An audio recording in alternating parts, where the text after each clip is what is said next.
विराजमान हमारे समाज के प्रबुद्ध नागरिकगण महावीर सिंह जी और महावत सिंह जी पुराड़ा और जितने भी भाई सिंह विराजे हुए हैं सबने घना घना हमारी शुभकामनाओं। और हाजरी भजन संध्या में जनरल मारवाड़ क्षेत्र में बड़ो नाम है अच्छो और जनवरी कला में लोग देश विदेश दुनिया में सब देखे। आज रात गाय कलाकार जो मंच माध्यम बैठा है और उन्होंने टीम ने भाई शोभू सिंह रावना ने भी हमारी खूब खूब शुभेच्छा और हार्दिक आशीर्वाद। सज्जनों, अन दुनिया में एक भारत ऐसा देश है कि जिनमें में सिर्फ मोक्ष की कामना है, बाकी दुनिया में मोक्ष की कामना कोई और देश में नहीं है। अरे लोग जो जीव दे वो मुक्ति भाव लेने पृथ्वी रे माथे आवे, बाकी कोई धर्म में नहीं, सिर्फ एकमात्र हिंदू धर्म ऐसा है कि जन्म में मोक्ष की कामना है। नहीं तो ईसाईयत में मोक्ष की कामना है, न इस्लाम में है, न अन्य धर्मों में। जो भारत भूमि रे माथे जन धर्मों रो जन्म हुआ, हिंदू धर्म, बौद्ध और जैन धर्म, तीन धर्मों में मोक्ष की कामना है। सज्जनों, मैं घनी बार विचार करूं दुनिया में आज अन समय में भौतिकवाद में एक चीज आई है, मन करे हाथ में मोबाइल आई होगी जो सब लोग देखे देखे देखे रात अंदर 24 घंटों में 18 घंटा होती लगभग मोबाइल माते में। सुबह उठे तो मोबाइल, सामरा मोबाइल और मोबाइल मोबाइल मोबाइल मोबाइल। और 28 नहीं, दुनिया में तमाम देश में वो बाहर विदेश जाओ, मैं घड़ी जगह देखिए, अब जगह जाओ बस ट्रेन में लेन बैठा हुआ, फ्लाइट में लेन बैठा हुआ, सब जगह माते बैठा हुआ। और धीरे धीरे आ बीमारी अपर देश में आवे। आप बात समझवा जड़ी है, आ बीमारी अपर देश में आई और धीरे धीरे धीरे धीरे वो युवा है, धीरे धीरे ब्रेन वॉश वे रही है।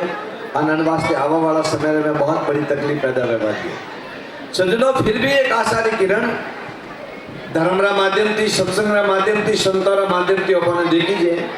और मारो मानना है कि आज की सभा में जो भी पे बैठा हूँ वरती दुनिया में भाग्यशाली कोई है ही नहीं। भाग्यशाली कौन है? जो भगवान की चरण में है।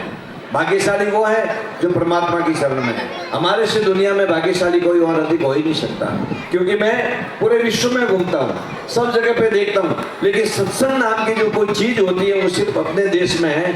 और दूसरे देशों के लोग भी हमारी तरफ देख के बैठे हैं कि भारत से हमारे को कोई रास्ता मिलेगा।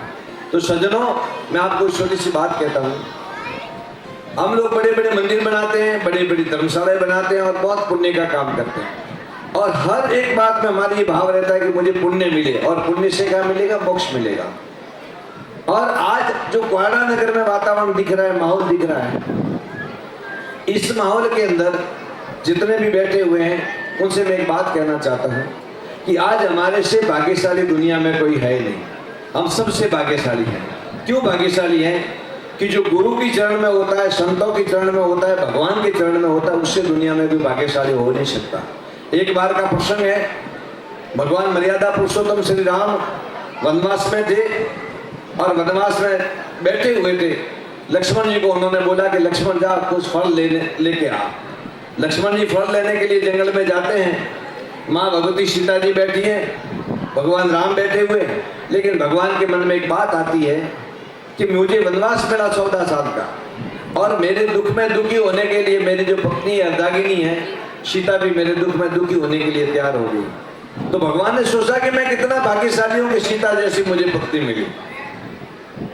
तो सीता जी से भगवान ने मर्यादा पुरुषोत्तम थे, तो भगवान ने कहा कि सीता, सामने एक वृक्ष खड़ा था और उस वृक्ष पर एक ठोंडा जैसा वृक्ष था, सूखा हुआ, और उस पर सुंदर एक फूलों की बेल चढ़ी हुई थी। जब फूलों की बेल चढ़ी हुई उन्होंने देखी तो भगवान मर्यादा में रह के सीता जी को बताया कि सीता देख, ये बेल जो है ये कितनी सुंदर लग रही है, तो ये पेड़ कितना भाग्यशाली है कि इसमें सुंदर फूलों की बेल चढ़ी हुई है। यानी भगवान मर्यादा पुरुषोत्तम राम अपना कह रहे हैं कि मैं भाग्यशाली हूं कि सीता जैसी मुझे पत्नी मिली है। तो सीता जी भगवान का आशय समझ गई, भगवान क्या कहना चाह रहे थे उनकी समझ में आ गई बात। सीता जी ने कहा कि प्रभु, ये बेल तो भाग्यशाली है और ये वृक्ष है, ये भी भाग्यशाली है, लेकिन दोनों में सबसे ज्यादा भाग्यशाली ये बेल है कि उसको सहारा मिला पेड़ का। तो भगवान कहते हैं कि ये वृक्ष भाग्यशाली है, सीता जी कहती है कि बेल भाग्यशाली है। ऐसे करके दोनों वार्तालाप कर रहे थे, लेकिन मर्यादा में बात कर रहे थे, तभी तो भगवान को हमने मर्यादा पुरुषोत्तम कहा है। मर्यादा में बात कर रहे थे। तो फिर इतने में लक्ष्मण जी आते हैं और लक्ष्मण जी को कहते हैं कि लक्ष्मण एक बात बता, मैं कहता हूं कि ये वृक्ष भाग्यशाली है और सीता जी कहती है कि ये बेल भाग्यशाली है। इस दोनों में से भाग्यशाली कौन है, बेल भाग्यशाली या वृक्ष भाग्यशाली है? तो भगवान का आश्रय लक्ष्मण जी समझ जाते हैं और भगवान के चरणों में निवेदन करके कहते हैं कि प्रभु, ये बेल भी भाग्यशाली है कि उसको वृक्ष का सहारा मिला, इस पेड़ का सहारा मिला, और ये पेड़ भी भाग्यशाली है कि उसमें सुंदर फूलों की बेल चढ़ी, लता चढ़ी। लेकिन हे प्रभु मर्यादा पुरुषोत्तम श्री राम, सबसे भाग्यशाली तो वो है जो उसकी छाया में बैठा हुआ है, उसके नीचे बैठा हुआ है।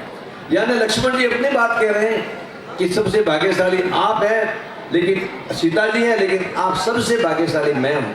तो सज्जनों, मनुष्य जब धर्म की चरण में होता है, संतों के चरण में होता है, तब वो भाग्यशाली होता है। आप सब परमात्मा की चरण में हैं, धर्म की चरण में हैं। आज कवाड़ा नगर की धन्यधरा पर मध्य रात्रि को जब दुनिया सारी सो रही है, संसार पूरा सो रहा है नींद में, लेकिन आप जागने की प्रक्रिया में लगे हुए हो। जागने की प्रक्रिया का से मेरा मतलब है कि आप अपने जीवन में कुछ पाना चाहते हो। ऐसी कोई चीज है जो अभी सब कुछ होते हुए भी अधूरी रह गई है। दुनिया की सारी चीजें आपको मिल गई, गाड़ी मिल गई, बंगला मिल गया, ये मिल गया, सब वो सब मिल गया। उस मिलने से कुछ नहीं मिलता है, ये सारी चीजें छूट जाती है। लेकिन सत्संग है और उसे अपनी आत्मा को आप प्योर बनाओगे, पवित्र बनाओगे, तो एक दिन दुनिया में से जिस दिन जाओगे, उस दिन आपके साथ में आपके कर्म और आपकी भक्ति चलेगी। तो ये भक्ति का विचार, ये जो भाव है, ये सिर्फ भारत देश के अंदर मिलता है, बाकी दुनिया सब में लगी हुई है। और आप युवाओं से भी मैं कहना चाहता हूँ कि दो चीज़ों से दूर रहना, एक तो व्यसन और एक फैशन। फैशन का कोई अंत नहीं है, पता नहीं कहाँ जाके रुकेगी, मैं नहीं जानता। और व्यसन से भी आप दूर रहना। आज की जो युवा पीढ़ी है, इसकी पूरी जीवन का तरीका ही बदल गया है। रात तक देर तक